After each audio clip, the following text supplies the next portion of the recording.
नमस्ते दोस्तों, मैं अजीत और आज मेरे साथ वैभव हैं और ये चैनल जो है थोड़ा-सा अनयूजुअल हो सकता है, आप लोगों को लग रहा हो, पहली बार हम लोग लाइव स्ट्रीम कर रहे हैं यहाँ पे। लाइव स्ट्रीम करने का एक कारण है जो वैभव और हम आपको एक-एक करके बताएँगे, उसके अलग-अलग आयामों पे चर्चा करेंगे। हुआ यूँ कि हम लोग दासना गए थे परसों, एक बहुत बड़ा इवेंट हुआ था वहाँ पे और बहुत बड़ा बना दिया गया इनफैक्ट। तो हमने सोचा कि उसमें जब ये सांप्रदायिक एंगल देने की कोशिश की गई और सेकुलर गेम खेलने की कोशिश की गई, तो हमने सोचा कि हम वहाँ जाकर देखते हैं कि ये जो सॉरी आसिफ वाला जो ट्रेंड चल रहा है, उसकी सच्चाई क्या है। वहाँ पे हम यति नरसिंहानंद सरस्वती जो हैं, उस मंदिर के महंत हैं, उनसे बातचीत की और उसके बाद एक हमने वीडियो रिकॉर्ड किया। उस वीडियो को हमने फेसबुक पे डाला, जहाँ 1 मिलियन व्यू तो डूब पॉलिटिक्स के ही फेसबुक पेज पे हैं और उसके अलावा अलग-अलग पेजेस पे 2 मिलियन और व्यूज़ हुए हैं। अब बात ये है कि इसके डालने के बाद यूट्यूब पर लगभग 1 लाख व्यू जब हो गए थे, तो वहाँ से यूट्यूब ने आज सुबह हमें एक मैसेज भेजा कि आपका कंटेंट जो है हेट स्पीच को जो है वो हमारा जो कम्युनिटी स्टैंडर्ड है उसको वायलेट करता है और उस कारण हम उसको हटा रहे हैं, जो कि आपकी स्क्रीन पे अब आप देख पा रहे होंगे। तो वहाँ से हटा दिया गया। उसके बाद फिर वैभव ने ट्वीट किया और हमने बोला कि हमारा कंटेंट आप जहाँ से भी है आप हमारे फेसबुक पेज से जाकर ले सकते हैं, यू कैन अपलोड इट। और फिर जो है यूट्यूब पे वो अलग-अलग चैनलों के माध्यम से काफ़ी लोगों ने रिस्पॉन्स बहुत ही अच्छा दिया, जिसके लिए हम सदैव आप लोगों के आभारी रहेंगे। वैभव, शुरू करते हैं आपसे ही, कि आपके एक्सपीरियंस में इस तरह की जब बातें होती हैं और फ्री स्पीच का जो फार्स है एक, ये जो कुछ टेक कंपनियां हैं वो फ्री स्पीच को कैसे देखती हैं, और आप भी मेरे साथ वहाँ पे पूरे दौर में रहे और आपने भी देखा सुना नरसिंहानंद का जो पक्ष था, तो आप इस पूरे मुद्दे को कैसे देखते हैं? देखिए, इसमें बहुत ज़्यादा कुछ कहने को नहीं है और ऐसी कोई चीज़ नहीं है जो हमारी जो ऑडियंस उसको पता नहीं है। ये पहले भी कई बार हो चुका है। अगर आप हाल ही में देखें तो हमने एक बलूचिस्तान का एक फ्रीडम सॉन्ग हमने एक आज़ादी सॉन्ग करके हमने डिफेंसिव ऑफेंस पे ही रिलीज किया, जिसको इस तरीके से कंप्रेस किया गया, इस तरीके से उसको सेंसर किया गया कि आप आज की डेट में उसकी रीच जो है वो 50,000 नहीं है। और ये आपको बताता है, अगर आप उस वीडियो को खोले तो आपको दो दो बार वो यूट्यूब जो है वो बोलता है कि आप are you sure you want to watch this, are you sure you want to watch this. मतलब इस तरीके से अगर आप वही आईएसपीआर को देख लें, आईएसपीआर कश्मीर को लेकर के और कश्मीरी जो ऑडियंस है, ठीक है, उसको भटकाने के लिए जिस तरीके का भड़काऊ, झूठा और प्रोपेगेंडा से भरा हुआ गाना, और उसमें बच्चे भी दिखाए जाते हैं। कहा जाता है कि YouTube बच्चों को लेकर बड़ा सेंसिटिव है कि भाई बच्चे अगर आपने दिखा दिए तो हम वो कंटेंट हम डिमोनेटाइज कर देंगे या उसे हम सेंसर कर देंगे या उसको हम डिलीट कर देंगे।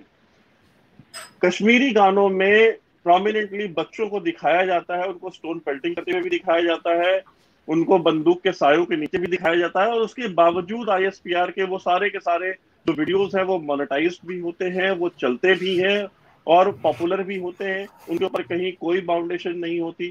तो ये कहीं ना कहीं अगर आप देखें, अगर आप लेफ्ट को देखें, लेफ्ट झूठ झूठ प्रोपेगेंडा कि इंडिया में फार्मर्स का जेनोसाइड हो रहा है, और वो जेनोसाइड के ऊपर वो वीडियोस बनाते हैं, डालते हैं, जिसका जमीन पे कोई लेना देना नहीं है। एक किसान को भी स्टेट ने नहीं मारा। कोई किसान कहीं पे प्रदर्शन करने गया है, उसको ठंड लग गई, वो मर गया, या उसको कोई और दिक्कत, उसको कोई हेल्थ इश्यूज रहे होंगे, उसकी डेथ हो गई, वो नेचुरल है। लेकिन उसको जेनोसाइड बना करके दिखाने वालों की पूरी कतार है यूट्यूब के ऊपर, और उनके खिलाफ आपको कहीं कोई कार्रवाई होती नहीं दिखती है। लेकिन अगर आपने नरसिम्हानंद, जो कि एक ऐसे एरिया में रहते हैं जहां पे 95% 95% पॉपुलेशन मुसलमानों की है, और वहां और उसका एक अपना इतिहास है उस जगह का, उस आश्रम का, वहां पे जैसा हमने वीडियो में नरसिम्हानंद ने खुद बताया कि उनसे पहले जितने भी महंत रहे या तो उनकी हत्या कर दी गई है या उनको मार के भगा दिया गया है। नरसिम्हानंद इकलौते वहां पे महंत बने हैं जो वहां पे आज तक टिके हुए हैं पिछले 8-10 साल से। उससे पहले जितने भी थे वहां पे, अगर आपको याद हो, हम एक पुजारी से मिले, उसने कहा कि भाई मुझे आकर के यहाँ पे बांध के मारते थे ये मंदिर में, और इस तरीके की अगर आप चीजें हैं जो वास्तविकता अगर वो आप ग्राउंड की दिखाते हैं, उसकी चर्चा करते हैं, तो ये कहा जाता है कि भाई ये हेट स्पीच है। अगर आपको याद हो, वो वीडियो अभी भी फेसबुक पेज पे जियो पॉलिटिक्स के पड़ा हुआ है। अगर आप उस पर जाएं, जहां भी हमको लगा कि यार ये चीज हो सकता है, आपत्तिजनक हो सकती है, उसको हमने बीप करा, स्वयं से बीप करा। जी जी लेकिन हम खुद को सेल्फ सेंसर कर रहे हैं, उसके बाद आप इस तरह की सेंसरशिप लगाएंगे कि आप हमारे कंटेंट को डिलीट कर देंगे, हमसे बिना पूछे, हमसे कोई भी एक्सप्लेनेशन मांगे बिना कि आपने हमसे पूछा कि भाई आपका इस पे क्या राय है, अगर हमको ये फला रिपोर्ट मिली है, वही वीडियो फेसबुक पे कैसे चल रही है? क्या वो फेसबुक के जो रूल्स एंड रेगुलेशंस है उनको पूरा करती है और यूट्यूब के नहीं करती है? क्या जो ये जो हेट स्पीच का क्राइटेरिया है वो फेसबुक और यूट्यूब का अलग अलग है? अगर हेट स्पीच तो हेट स्पीच है, वो यूट्यूब पे हो, चाहे फेसबुक पे हो, चाहे ट्विटर पे हो, चाहे कहीं भी हो। ये जो है ये एक पूरा एक आप कह सकते हैं ऑर्गेनाइज तरीके से टारगेटिंग की जा रही है। और कहीं से भी आपका जो नैरेटिव है, 3-4 हिंदुओं को मारा गया इस देश में टारगेट करके, कहीं किसी बच्चे को मारा गया, कहीं किसी बच्ची के साथ बलात्कार किया गया, 4 साल की बच्ची का, उस वीडियो में आपने विवरण भी दिया था कि 4 साल की बच्ची का रेप हुआ, एक समुदाय विशेष की तरफ से किया गया, लेकिन उसकी खबर आपको नहीं दिखेगी। आपको अगर नैरेटिव ट्विस्ट करना है तो आप ये करते कि आसिफ को किसी ने जो है 2-4 थप्पड़ मार दिए हैं, और आपको पता है उसके लिए केटो के ऊपर फंड रेस किया जा रहा है, और उसको 10 लाख से ज्यादा फंड 24 घंटे के अंदर हिंदुओं ने दिया है आसिफ के लिए। ये नया बिजनेस एक मॉडल है चोर उनका। को एक चोर को 10 लाख रुपया हिंदू समाज देता है इस बात के लिए, क्योंकि उसको थप्पड़ मारा गया क्योंकि वो एक मंदिर परिसर में, एक आश्रम के परिसर में चोरी करने गया था। और मैं कह रहा हूं कि वो चोरी करने गया था, वो इसलिए कह रहा हूं क्योंकि उस आश्रम के बाहर 2-2, 3-3 हैंडपंप है, जस्ट उसके सामने है। वो वहां पानी नहीं पी रहा है। वो अगर 300-400 मीटर अंदर जा रहा है आश्रम के, तो वो अनपढ़ हो, चाहे वो पागल हो, चाहे जो भी हो, आपको नल देखने के लिए पढ़ना लिखना जरूरी नहीं है, आपकी आंखें काम करनी चाहिए। कहते कि वो अनपढ़ था। अरे वो अनपढ़ था तो क्या उसको हैंडपंप नहीं था? ये कब से ऐसा हो गया कि आपको हैंडपंप तभी दिखेगा जब आप पढ़े लिखे होंगे? एक इसी पे एक और चीज है, जैसे कि असदुद्दीन ओवैसी वाला, वो अकबरुद्दीन ओवैसी, ये दोनों जो भाई हैं, एक मतलब सॉफ्ट इस्लाम और हार्ड इस्लाम और इस तरह का रेडिकलाइज्ड वर्जन जो है हम तक देखिए, पहुंचा रखा कोई है। सॉफ्ट इस्लाम नहीं है।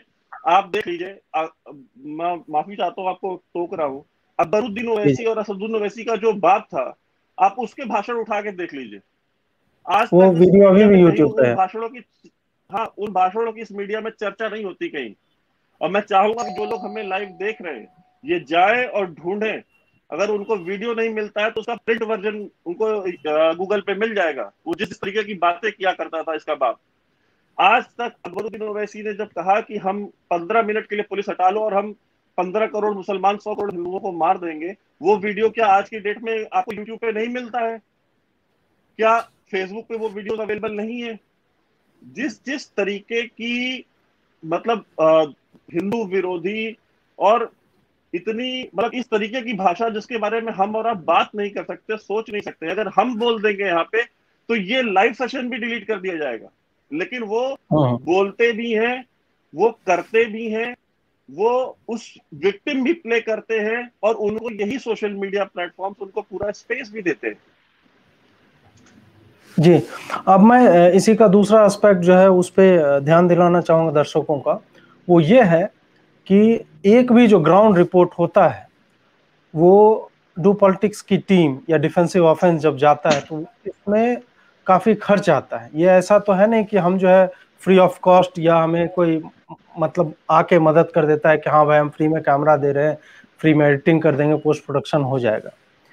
इसमें अभी मैं एक थोड़ा सा वही एनेक्डोट शेयर करना चाहूँगा कि मैं था, वैभव थे, हमारे कैमरा वाले थे, हमारे मित्र, एक और मित्र हैं जो पूरा हमारा मैनेज करते हैं। उसके बाद फिर बंगाल गए थे हम 10-12 दिनों के लिए, और वहाँ पे जिस तरह से हमारे साथ एक तरह से हमने जो फील की है कि आपसे कोई घृणा करता है, आपकी पहचान से, पहचान आपका नाम का प्रकार हो सकता है कि आप किस धर्म के हैं, किस समुदाय के हैं, उस तरह की चीजें, और आप किसके साथ चल रहे हैं वो भी आपके एक पहचान के साथ जो है एसोसिएट हो जाता है।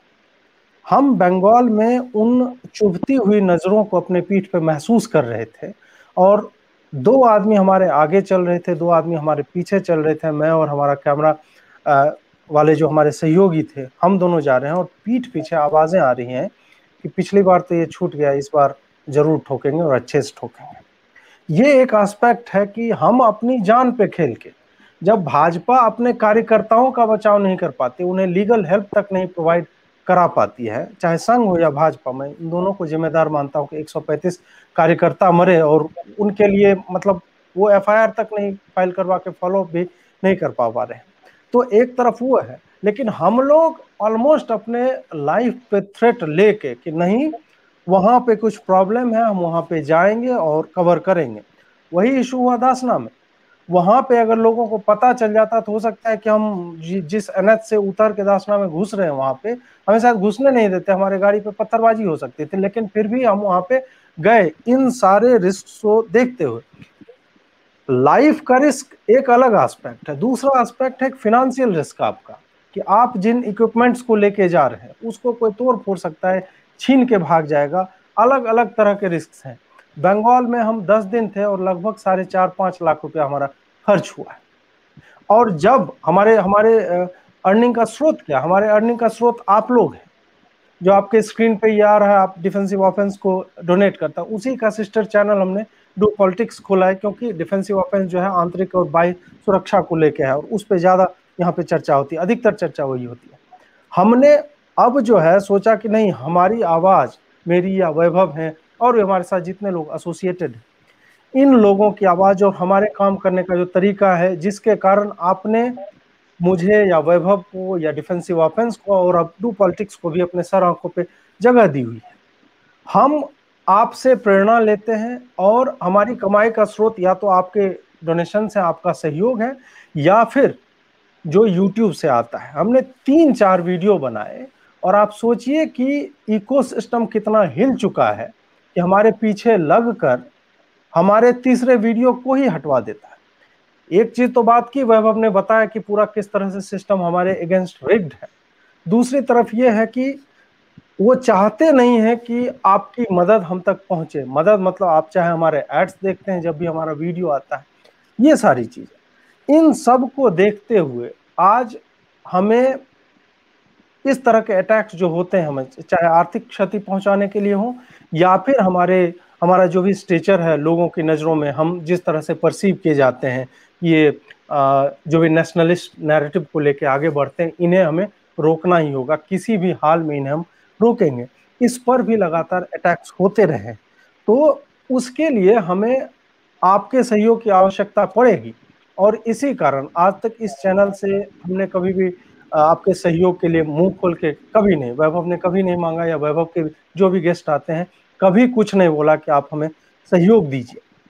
हमें सहयोग की आवश्यकता इसलिए पड़ेगी क्योंकि अब हम 2 दिन बाद फिर, अभी वैभव कहीं और है, वो मैनेज कर रहे हैं कि हमें जगन्नाथपुरी टेम्पल को कवर करने के लिए जाना है, क्योंकि लगभग 58% जमीन, 60,000 एकड़ के करीब जमीन जो है जगन्नाथ टेम्पल ट्रस्ट के अंदर आती है, उसको उड़ीसा की सरकार बेचने जा रही है, उस टेम्पल से अलग करने जा रही है। इसी तरह का एक मुद्दा आया था, अगर आपको याद होगा, रथ यात्रा का, तो मैंने आवाज लगाई थी, ट्विटर पर मैंने एक लाइव किया था और उसके बाद फिर सरकार ने अपना पक्ष बदला और फिर रथ यात्रा जो पूरी प्लानिंग थी कि आज तक जब से कंटिन्यू हुई है कभी रोकी नहीं गई है, और वो रथ यात्रा दोबारा शुरू होती है हमारे इंटरवेंशन से।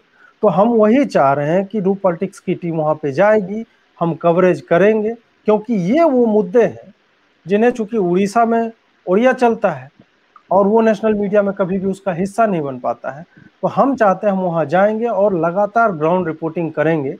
और उसके लिए न सिर्फ आपके सहयोग, मतलब आप वीडियो देखते हैं हमारा शेयर करते हो, बल्कि आपके और भी तरह के, आप जिस भी तरह से हमारा सहयोग कर सकते हैं उस सब की आवश्यकता पड़ेगी।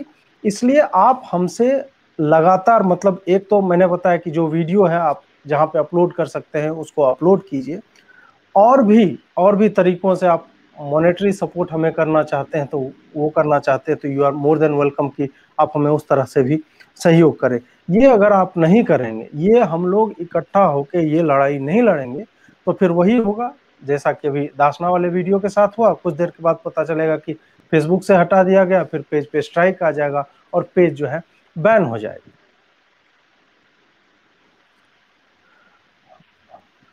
अब वैभव, मैं चाहूंगा कि आप थोड़ा सा इस पे थोड़ा सा और बोलिए कि हम जो ये लड़ाई लड़ रहे हैं, इसका मतलब हमारे ये जो इकोसिस्टम की बात होती है लगातार, उसके लिए कितना महत्व है, और हम ये आप ये काम क्यों कर रहे हैं वैभव? आपने डिफेंसिव ऑफेंस जो है क्यों खोला, या डू पॉलिटिक्स, उसके लिए आपको क्यों लगा कि हमें जो है साथ मिलकर एक चैनल फ्लोट करना चाहिए? देखिए, डू पॉलिटिक्स तो जो सब जो भी देखने वाले हैं, हमारे जो भी फॉलोअर सब्सक्राइबर्स है, जो पूरी डिफेंसिव ऑफेंस की जो पूरी फैमिली है, वो जानते हैं कि डिफेंसिव ऑफेंस क्यों शुरू हुआ था। उसमें मैं पहले भी बोल चुका हूँ, तो मैं उसमें नहीं जाऊंगा। मैं फोकस करूंगा कि हमने डू पॉलिटिक्स क्यों खोला है। डू पॉलिटिक्स खोलने का पर्पस सिर्फ ये था कि भाई आप जो आपका एक्सटर्नल थ्रेट था, उसके बारे में अवेयरनेस तो आपने फैला दी लोगों में डिफेंसिव ऑफेंस के थ्रू। लेकिन जो इंटरनल थ्रेट है, जो कि बहुत रियल है, उस इंटरनल थ्रेट में जो एक लेफ्ट विंग का और जो इस्लामो फासिस्ट है इस देश में, जो कि जिन्होंने हाथ मिला लिया है लेफ्ट विंग के साथ। और ये कोई आज की बात नहीं है। देखिए, अगर मैं आपको बताऊं, आजकल एक नारा बड़ा चलता है, जय भीम जय मीम। ये नारा भी आज का नहीं है। लेफ्ट का इस्लामिक कट्टरपंथियों के साथ जो गठबंधन है, वो आज का नहीं है, वो 1947 से पहले का है। पाकिस्तान बनाने के लिए जो सबसे बड़ा समर्थन जिन्ना को भारत के अंदर से मिला था, जो इस्लामिक कट्टरपंथी हैं उनके अलावा। और मैं कह रहा हूं कि वो इस्लामिक कट्टरपंथी वो नहीं जो आज आपको दिखते हैं, जो जो टोपी लगाते हैं और जिहादी हैं, नहीं। जिन्ना को जो सपोर्ट पाकिस्तान बनाने के लिए मिला था, वो यहाँ के डॉक्टर्स, इंजीनियर्स, पढ़े लिखे अलीगढ़ मुस्लिम यूनिवर्सिटी के ग्रेजुएट्स, जो जमीयत के और जो ये जमात इस्लामी के लोग थे, ये तो सपोर्ट ही नहीं करते थे जिन्ना को या उसकी डिमांड को कि पाकिस्तान बनना चाहिए। वो उनका ये कहना था कि भाई मुसलमान डिवाइड हो जाएगा। तो जो जिन्ना को सपोर्ट मिला, वो ऑक्सफोर्ड में पढ़ने वाले, कैम्ब्रिज में पढ़ने वाले, अलीगढ़ मुस्लिम यूनिवर्सिटी में पढ़ने वाले और देश के middle class, upper middle class का जो मुस्लिम सेगमेंट था, वहां से मिला था। तो ये और उनको अकोमोडेट किया था, उनको सपोर्ट किया था इंडिया के लेफ्ट विंग ने। मैं चाहूंगा देखने वाले जो हमारे दर्शक हैं, ये जाकर के अधिकारी कमीशन की रिपोर्ट थी उसको पढ़े 1946 की, कि भाई इस देश की कम्युनिस्ट पार्टी ने सपोर्ट किया जिन्ना को कि हाँ, पाकिस्तान बनना चाहिए और एक मुस्लिम होमलैंड डिजर्व करते हैं मुसलमान। तो ये लेफ्ट विंग का, कम्युनिस्टों का जो इस्लामिक कट्टरपंथी है, इनका जो साथ है वो आज का नहीं है, ये 70-72 साल पुराना है। ये हमारी गलती है, ये हमारे मीडिया का दोगलापन रहा है, ये हमारे यहाँ के जो जो तथाकथित जो विद्वान रहे हैं, जो इंटेलेक्चुअल्स रहे हैं, ये उनका दिमागी दिवालियापन था कि उन्होंने आज तक कभी भी हमारी जो जनता है, हमारा जो यूथ है, उसको ये इतिहास पढ़ाया ही नहीं, उसको बताया ही नहीं कि ये जो रोग है, ये रोग कितना पुराना है। उस रोग का नतीजा ये हुआ था कि इस देश में पार्टीशन में 1 करोड़ से ज्यादा बंदा मर गया। तो और उसके उसके जो कॉन्सिक्वेंसेस हुए, वो हम आज तक भुगत रहे हैं। इस तरह से भुगत रहे हैं कि आप तो इंडिया में रहते हैं, आप सेक्युलर हो गए। जो माइनॉरिटी पाकिस्तान में रहती है, बांग्लादेश में रहती है, वो माइनॉरिटी आज की डेट में, आज हमने डू पॉलिटिक्स पे वीडियो रिलीज करी है, स्टोरी रिलीज करी है, जिसमें बताया है कि शेख मुजीबुर रहमान जो बांग्लादेश के जो फाउंडर थे, उनकी मूर्ति लगाने को लेकर के वहां के कट्टरपंथियों ने कहा कि वो सेक्युलर आदमी था, हम उसकी मूर्ति नहीं लगने देंगे। और उसका विरोध किया एक हिंदू युवक ने फेसबुक पर एक पोस्ट लिख दी कि ये गलत हो रहा है, वो इस देश के फाउंडर हैं शेख मुजीबुर रहमान, उनकी मूर्ति लगनी चाहिए। सिर्फ इतनी सी बात पे हिंदुओं के गांव जला दिए गए हैं ये। और ये पिछले 2 दिन में हुआ है। राष्ट्रीय मीडिया में किसने स्पेस दिया है? कौन बात कर रहा है कि वो जो गांव से जो हिंदू पलायन कर रहे हैं पूरे बांग्लादेश में, आखिर उसका वो उसी 1947 से जो पहले का जो बीज बोया हुआ था, उसी की फसल काट रही है ना वहां पे जो हिंदू समुदाय है, बौद्ध समुदाय है, सिख समुदाय है, चाहे वो पाकिस्तान में हो चाहे बांग्लादेश में हो। तो हमारा जो प्रयास था वो ये था कि जियो पॉलिटिक्स को बनाया जाए और लोगों को ये बताया जाए कि राजनीतिक तौर पे, सामाजिक तौर पे इस देश के अंदर क्या क्या फ्रॉड आपके साथ किए जा रहे हैं, और किस तरह से आपको ब्रेन वॉश किया जाता है। आपके यहाँ पे ये लेवल हो गया है ब्रेन वॉशिंग का कि जो पूरा समुदाय है, पूरा समाज है, हिंदू समाज, तो इस तौर पे ब्रेन वॉश हो चुका है कि एक चोर को, मेरा अजीत कल मुझे मैं क्या बोलूं, मेरा तो खून खोल गया वो चीज देख करके कि एक चोर को, मैं उसको चोर बार बार इसलिए कह रहा हूँ, मैं वहां पे ग्राउंड में जाके होके आया हूँ। वो चोर के लिए 10 लाख रुपए 12 घंटे के अंदर हिंदू समाज कलेक्ट करके दे रहा है उसको। मतलब क्या हो गया आप लोगों को? आप क्यों नहीं सोचते इस चीज के बारे में? भाई मुझे उसके मुसलमान होने से कोई समस्या नहीं, मेरे यहाँ एम्प्लॉइज हैं जो काम करने वाले हैं लोग, वो मुसलमान हैं, मुझे उस धर्म से, उसके फॉलोअर्स से मुझे कोई प्रॉब्लम नहीं है। बात यह है, लेकिन आपका सेक्युलरिज्म ये कैसा सेक्युलरिज्म है कि आप अगर एक उस समुदाय का बंदा अगर चोर भी होगा, वो रेपिस्ट भी होगा, वो दुनिया का वो आतंकवादी भी होगा, वो क्रिमिनल भी होगा, आप उसको कभी भगत सिंह बना देंगे, कभी अफजल गुरु हम शर्मिंदा है बना देंगे, कभी मतलब उसको आप बोल देंगे कि भाई वो तो पीएचडी स्कॉलर था, और वो जो सीए के टाइम पे शर्जील इमाम था कि भाई ये तो यूरोप से पढ़ के आया है, ये तो बहुत अच्छा आदमी है, जो आपको वीडियो पे दिख रहा है, कह रहा है कि चिकन नेक को काट दो और नॉर्थ ईस्ट को इंडिया से तोड़ के अलग कर दो। ये आपका सेक्युलरिज्म है। लानत है सेक्युलरिज्म पे। मुझे ना उस धर्म से कोई प्रॉब्लम है, ना उसके अनुयायियों से कोई प्रॉब्लम है। मुझे प्रॉब्लम इस समाज, जो जो हिंदू समाज है, उसके इस दोगले सेक्युलरिज्म से है, जो कि चोरों, डकैतों, बलात्कारियों और देशद्रोहियों के साथ खड़ा होता है, उनको डिफेंड करता है, क्योंकि उसको लगता है कि ऐसा करने से जो है कि इस देश का सेक्युलरिज्म बना रहेगा, इस देश का जो, भाई यानी आपका, आप ये कहते हैं ना कि भाई धार्मिक समरसता नहीं देनी चाहिए, यानी आपको पता है ना कि अगर आप वहां पे अगर चोरों को और बलात्कारियों को और आतंकवादियों को नहीं डिफेंड करेंगे तो धार्मिक समरसता बिगड़ जाएगी। आप इस बात को मानते हैं ना, इस बात को आप एक्सेप्ट कर रहे हैं ये बोल करके भाई मत बोलो, उसके खिलाफ मत करो। क्यों? क्योंकि धार्मिक उन्माद बढ़ेगा, लोग समाज में दंगे होंगे। आपको पता है ना कि अगर आप ये बोलेंगे तो वहां पे कुछ लोग हैं जो दंगे करेंगे, तो भाई आप उनको, उनके खिलाफ कार्रवाई करने के बजाय, उनको नेम एंड शेम करने के बजाय, आप ये कह रहे हैं कि आप उनको लेवरेज देते जा रहे हैं, और ये लेवरेज ऐसा आप दे रहे हैं कि ये खत्म ही नहीं होगा लेवरेज, और ये लेवरेज मेरे और आपकी जान, मेरे और आपके टैक्स के पैसों पे दिया जा रहा है। भाई तुम जाओ, तुम रखो अपने घर में, वो जो रेप कर रहा है बंदा, जिसने वैसा में रेप करा है, उसको तुम अपने घर में ले जाओ और अपने घर में जगह दो। मैं अपने समाज में उसको जगह नहीं दूंगा। मैं नहीं कहूंगा कि किसी भी बलात्कारी को मेरे समाज में रत्ती भर भी जगह मिलनी चाहिए। मैं नहीं चाहूंगा किसी भी देशद्रोही को, आतंकवादी को मेरे समाज में 1 इंच जमीन भी मिले। मैं नहीं चाहूंगा कि वो चाहे यूरोप से पढ़ के आया हो, चाहे अमेरिका से पढ़ के आओ, चाहे अमेरिका का प्रेसिडेंट ही क्यों ना हो, अगर मेरे देश के लिए ठीक नहीं है तो मुझे वो बंदा मेरे देश में नहीं चाहिए। इसी पे एक और बात है कि कहीं ना कहीं ये हमारी मजबूरी है कि हम ये कवर कर रहे हैं, क्योंकि मीडिया इतना एक लॉपसाइडेड नैरेटिव बनाता है कि इनको ऑन पर्पस इग्नोर करता है। और तबरेज पे कितना बवाल हुआ, वो चोर था, मोटरसाइकिल वो कथित तौर पे चुरा रहा था और उसकी पिटाई की, और बाद में जाके वो मर गया और उसको कहे जय श्री राम का नैरेटिव चला, और 6 महीने तक जय श्री राम से जुड़ी हुई जितनी खबरें आई सब की सब गलत साबित हुई।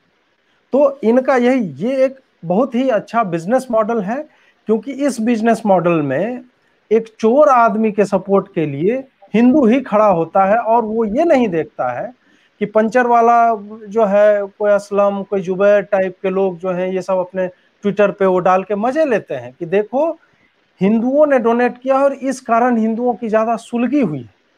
ये जो मतलब अपने आप को एक तरह से लाभ भी उठाते हैं और तुमको गरियाते भी, यही बाद में तुम्हें गोबर गोमूत्र सब कह के चिढ़ाते भी हैं, और तुम उनके चोरों के लिए और चोरों के परिवारों के लिए तुम लगातार जो है एक फंड इकट्ठा करके देते जा रहे हो, चाहे वो तबरेज हो और अभी जो ये माइनर लड़का है। और हमारी मजबूरी है, हमारी मजबूरी इसलिए है क्योंकि अगर हम नहीं उठाएंगे और 2-4 जो चुनिंदा न्यूज पोर्टल या वीडियो चैनल हैं वो इन नैरेटिव्स पे बात नहीं करेंगे तो इन नैरेटिव्स पे कोई भी बात नहीं करेगा। कलबुर्गी के एक छोटे से गांव में 2 नाबालिग बच्चे प्रेम करते, और प्रेम मतलब क्लास का प्रेम कैसा होता है, बातचीत कर रहे हैं वो, और लड़की मुस्लिम थी, लड़का हिंदू था और एसटी समुदाय से था। और क्या होता है कि सिर्फ बात करने के लिए उसकी माँ जो है उसको शायद बुलवाती है, जो भी है उसको, उसकी लाश जो है 2 दिन वो गायब रहता है और उसका लाश सड़ी हुई डिकम्पोज्ड बॉडी उसके बोरे में मिलती है, जिसका नाक काट दिया गया था और जिसका प्राइवेट पार्ट्स कटा हुआ था। तो ये जो हेट्रेड है ये आपको कहीं भी मीडिया में नहीं दिखाया जाएगा। और ये जब हम उन्हीं शब्दों में बोलते हैं कि मुस्लिम लड़की है और हिंदू लड़का है और इनके साथ हिंदू लड़के की लाश हमेशा मिलती है, और आप ये भी देखेंगे जितना भी लव जिहाद, ग्रूमिंग जिहाद का मामला होता है, जिसमें हमेशा उसकी अंतिम जो उसका सत्य यही है कि वो बॉडी सूटकेस में डंप की हुई मिलती है, काट काट के नहरों में उस लड़की की लाश बहा दी जाती है। और तीसरा सबसे बड़ा जो सत्य है कि इस पे कोई भी बात नहीं करता, और हमारी व्यवस्था है कि हमें अकेले 4-5 जो लोन वॉइस हैं अपने पैसों पे, हम इसमें अपना कमाया हुआ इधर से पैसा लगा रहे हैं, हमें कोई फंड नहीं करता है।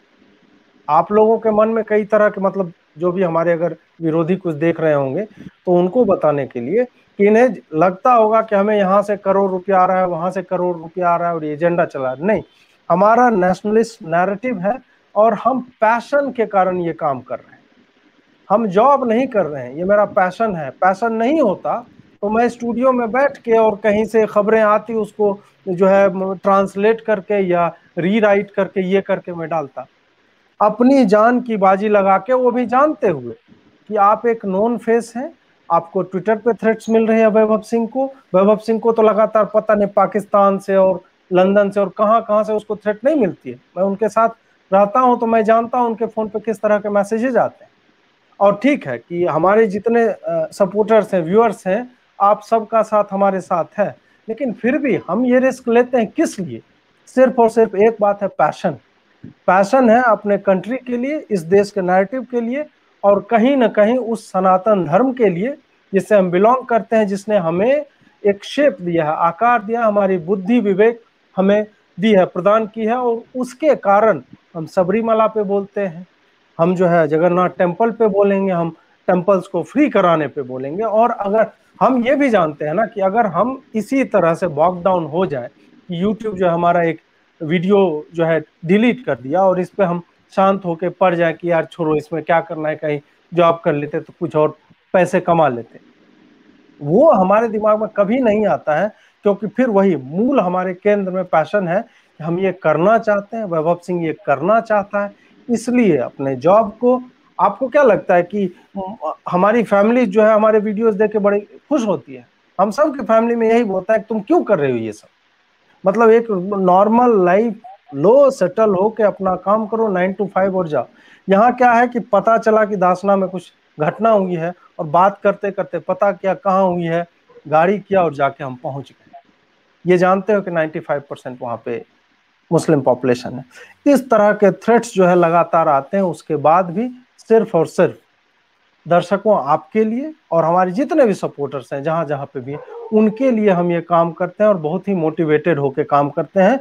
और ये काम हम लगातार करते रहेंगे और इसके लिए हमें आपका सहयोग चाहिए होगा, और जिस तरह से आप सहयोग देते हैं, आप लगातार हमें अपना सहयोग देते रहें। वैभव, कोई और एस्पेक्ट अगर आपको लगता है कि छूट गया हो जो इस वीडियो वाले मुद्दे को लेकर आप बात करना चाहते हो तो आप बताएं। नहीं देखिए, कुछ मेरे ज्यादा नहीं, हम तो सारी बातें कह चुके हैं। और मेरा कहना सिर्फ इतना है कि अ, आप बोलिए, आप सपोर्ट कीजिए। आप हमको देखिए, हम तभी सरवाइव करेंगे जब आपका सपोर्ट रहेगा। आपके सपोर्ट के बिना ना ये चैनल बना है, ना चल रहा है, और ना ये कभी चलेगा। क्योंकि अगर हमारे पास कोई फंडिंग होती, हमारे पास कोई बहुत बड़ा सोर्स ऑफ इनकम होता, हम किसी पॉलिटिकल पार्टी से जुड़े होते, या हम उनके लिए उनकी उनकी उनका फेवर कर रहे होते, तो शायद हमको ये जरूरत नहीं पड़ती कि हम आपसे इस तरह की चीजें कहें। लेकिन आपके सपोर्ट की हमको जरूरत है, और हमेशा से थी और है और रहेगी। और मैं चाहूंगा कि बहुत सारे हैं हमारे यहाँ जो स्टूडेंट्स हैं, जो देखते हैं, जो हमें आर्थिक रूप से मदद नहीं कर सकते, तो सबसे पहली बात तो मैं कहूंगा कि आपको आर्थिक रूप से मदद करने की जरूरत नहीं है अगर आप स्टूडेंट हैं। आप अब वो पैसे जो है वो आप अपने ऊपर, अपनी एजुकेशन के ऊपर और अपनी नॉलेज को एनहांस करने के लिए खर्च कीजिए, ना कि हमको आप दें। लेकिन आप हमें और तरीकों से मदद कर सकते हैं। आप हमारे वीडियोस को शेयर कीजिए, अपने जो लाइक माइंडेड लोग हैं उनके साथ शेयर कीजिए, और जो लाइक माइंडेड नहीं है उनके साथ तो जरूर शेयर कीजिए, ताकि वो देखें और वो समझें। और डियो पॉलिटिक्स जो है, डियो पॉलिटिक्स इस देश, मेरी जरूरत नहीं है, डियो पॉलिटिक्स इस देश की जरूरत है, हमारे इस समाज की जरूरत है, इसीलिए हमने उसको शुरू किया है। और तीसरी चीज जो मैं इसमें कहना चाहूंगा कि जो लोग हमें सपोर्ट कर सकते हैं फाइनेंशियली, वो आप जरूर करें, जितना भी कर सकते हो। मैं कोई XYZ में कोई अमाउंट नहीं कहता, लेकिन जो भी आप कर सकते हैं करें। आपको पता है इस देश में बहुत सारे ऑनलाइन पोर्टल्स हैं जो कि ड्राइव्स चलाते हैं हर दूसरे महीने, तीसरे महीने। अजीत इससे पहले एक संस्था में जुड़े थे। उस तरह की और भी बहुत सारी ऑर्गेनाइजेशंस हैं, वो हर दूसरे तीसरे महीने फंड रेजर्स शुरू करती हैं, और वो कहती हैं कि डिफेंसिव ऑफेंस ने आज तक कभी कोई फंड रेजर नहीं चलाया, हमने कभी भी। लेकिन ये है कि डिफेंसिव ऑफेंस का जो नेचर है वो थोड़ा दूसरे टाइप का था। जियो पॉलिटिक्स का नेचर थोड़ा दूसरे टाइप का है। इसमें हमको ग्राउंड रिपोर्टिंग बहुत ज्यादा हमारा एम है कि हम करें। हम आपको ग्राउंड से जाकर के स्टोरीज ला करके दे सके। अगर जगन्नाथपुरी में अगर मंदिरों के साथ अगर कोई जाति हो रही है, तो वहां पे हम जा करके जगन्नाथपुरी में खड़े होकर के हम आपको बताएं कि वहां पे वस्तु स्थिति क्या है। तो डियो पॉलिटिक्स को सक्सेसफुल बनाने के लिए एक तो आप उसे देखें, शेयर करें, सब्सक्राइब करें, और जो एक फाइनेंशियल हेल्प आप हमें कर सकते हैं वो जरूर करें। तभी डियो पॉलिटिक्स आपको एक्चुअली देके चलेगा, तो वो बिना उसके भी मैं तो तब तक कोशिश करूंगा चलाने की जब तक मैं कर सकता हूँ। लेकिन अगर आप उसको सपोर्ट करते हैं तो शायद वो आपको कहीं ज्यादा बदले में आपको दे सकता है ग्राउंड रिपोर्ट के तौर पे। और जो हमारे हित हैं, हमारे हितों की रक्षा के लिए उनके बारे में अवेयरनेस, जानकारी आपके पास पहुंचेगी। तो बस मैं अजीत इतना ही कहूंगा अपने व्यूअर्स को कि आप लोग इतने भारी संख्या में देख रहे हैं, 3,500-4,000 लोग, आपका बहुत बहुत शुक्रिया और बहुत बहुत धन्यवाद। आप इस तरह से देखते रहें और अपना सपोर्ट जरूर दें हमें, हम आपके बहुत आभारी हैं। मैं भी अंत में बस यही अपनी तरफ से, वैभव ने जितनी बात बताई उसके अलावा बस यही ऐड करना चाहूँगा कि हमारी जीत यही है कि बिना किसी मार्केटिंग के हमने अपने वीडियोज को कहीं बूस्ट नहीं किया, हमने पैसे नहीं लगाए प्रमोशन के लिए, अभी तक नहीं लगाए हैं। और आप लोग सिर्फ कि ये वैभव का चैनल है, ये अजीत का चैनल है, ये ढूंढते हुए आप हम तक आए, और हमारा मतलब तीसरे वीडियो में 1 मिलियन हिट्स मतलब एक पेज पे किसको मिलते हैं। और ये सिर्फ इसलिए संभव हो सका कि जब मैं पैशन की बात करता हूं तो वो सिर्फ मेरा पैशन नहीं है, वो सारा का सारा पैशन, वो कहते हैं ना कि एनर्जी जो है ना आपको मोटिवेट करती है, तो वो आपकी एनर्जी, आपकी पॉजिटिविटी जो है, आपकी वो सकारात्मक ऊर्जा जो है, वो हमें चलायमान रखती है, वो हमें लगातार मोटिवेट करती है। जब मैं आपके कमेंट्स पढ़ता हूँ कि अजीत जी आपने आपको इस पे वीडियो बनाना चाहिए, वैभव को आप भेजते हैं मैसेजेस कि वैभव जी आप इस पे क्यों नहीं बोल रहे हैं। तमाम तरह के मुद्दे होते हैं और फिर भी हमें लगता है कि मतलब हम करना तो कवर हर एक पे चाहते हैं कि ओपिनियन रखें, फैक्चुअल एनालिसिस रखें, इन डेप्थ एनालिसिस रखें, उस पर रिसर्च करें और ढंग से आप तक खबर लाएं। लेकिन संभव नहीं हो पाता क्योंकि हमारी छोटी सी टीम है, और आप लोग जिस तरह से अभी तक लगातार हमें मदद करते रहे, जिस तरह से हमें खोज कर, मतलब आप सोचिए कि हमारे फेसबुक पेज पे मात्र अभी 15,000 फॉलोअर्स हैं और 10,000 लाइक है, ट्विटर पे 10,000 ऐसे ही होगा, हमारा इंस्टाग्राम पे 5,000 या 4,000 ही फॉलोअर्स हैं, और यूट्यूब पे अभी 40,000 तक पहुंचे, और तीसरे चौथे वीडियो आते तक 1 मिलियन व्यूज किसको मिलते हैं? वो सिर्फ और सिर्फ आपके पैशन के कारण है कि नहीं वहां कोई बात हो रही होगी डू पॉलिटिक्स पे, या अजीत कुछ बोल रहे हैं, वैभव कुछ बोल रहे हैं, तो वो ढंग का कुछ बोल रहे हो, इस कारण आप हमसे जुड़ते हैं। और इसके लिए जितना भी आभार प्रकट करूं, हृदय की अतल गहराइयों से मैं आप तक अपनी एनर्जी भेजता हूं, और हमेशा ये एक्सपेक्ट करता रहूंगा कि आप मुझे, वैभव को, डिफेंसिव ऑफेंस को, डू पॉलिटिक्स को इसी तरह से अपना प्रेम देते रहें। और हम हमेशा इस बात के लिए प्रतिबद्ध हैं कि हम आप तक ग्राउंड रिपोर्ट्स लाएंगे, सटीक एनालिसिस लाएंगे। चुनाव कहीं चलते रहेंगे तो हम कोशिश करेंगे कि वहां तक जाएं, और जिस भी तरह से वहाँ के जो मुद्दे हैं, डेवलपमेंटल इश्यूज हो सकते हैं, पॉलिसी रिलेटेड इश्यूज होते हैं, बिना किसी लाग लपेट के जो वहाँ पे हो रहा है उस तरह से हम आपको दिखाएं। और इसके लिए आपका सहयोग अपेक्षित है। वैभव ने भी काफी इस पे बोला, मैं भी बार बार सहयोग की बात कर रहा हूँ, और इसी तरह अपना प्रेम और सहयोग देते रहिए। मैं वैभव के साथ आप लोगों से अब विदा लेता हूं, और आशा है कि आप हमारे सारे चैनल्स तक पहुंचे। हमारा जो जो चाहे इंस्टाग्राम है, फेसबुक हो गया, कू हो गया, ट्विटर हो गया, हर जगह पे जाइए, यूट्यूब हो गया, लाइक कीजिए, फॉलो कीजिए, ताकि आपसे कुछ भी ना छूटे। आगे हमारे और भी प्लान है जो धीरे धीरे हमारे पास जिस तरह से आपकी मदद पहुंचती रहेगी, हम और भी चीजें शुरू करने जा रहे हैं। यह भी सिर्फ 3-4 वीडियोज आए हैं, और मैं आपको वादा कर रहा हूं कि बंगाल वाले वीडियो जब हम रिलीज करेंगे तब आपकी आस्था हम में और भी प्रगाढ़ होगी। बहुत बहुत आभार आपका जुड़ने के लिए, और वैभव की भी तरफ से मैं आपको अपना धन्यवाद देता हूँ। नमस्कार।